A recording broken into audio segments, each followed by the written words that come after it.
सतसैया के दोहरे जो नावक के तीर, देखत में छोटे लगे घाव करें गंभीर। कवि बिहारी का ये बड़ा लोकप्रिय दोहा है। इसका मतलब यह है कि बिहारी सतसई के दोहे देखने में भले ही छोटे लगें, लेकिन बात उनमें बड़ी गहरी छुपी होती है।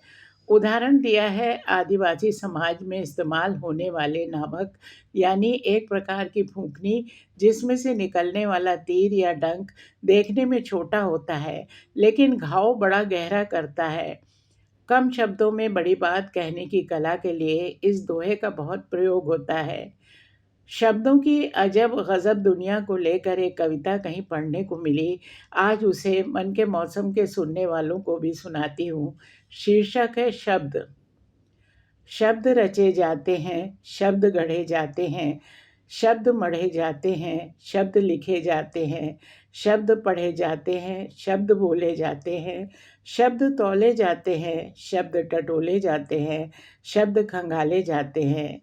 इस प्रकार शब्द बनते हैं, शब्द संवरते हैं, शब्द सुधरते हैं, शब्द निखरते हैं, शब्द हंसाते हैं, शब्द मनाते हैं, शब्द रुलाते हैं, शब्द मुस्कुराते हैं, शब्द खिलखिलाते हैं, शब्द गुदगुदाते हैं, शब्द मुखर हो जाते हैं, शब्द प्रखर हो जाते हैं, शब्द मधुर हो जाते हैं।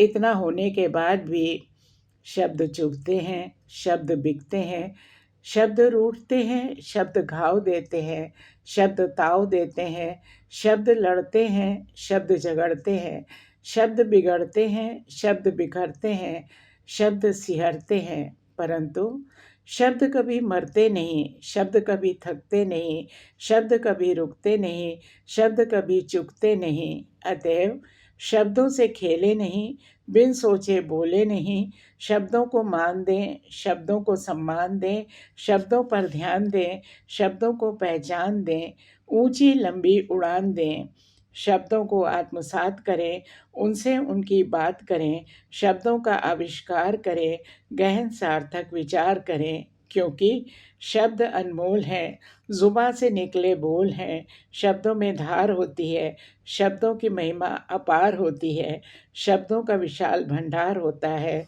और सच तो ये है कि शब्दों का भी अपना एक संसार होता है। शब्दों को सम्मान दें।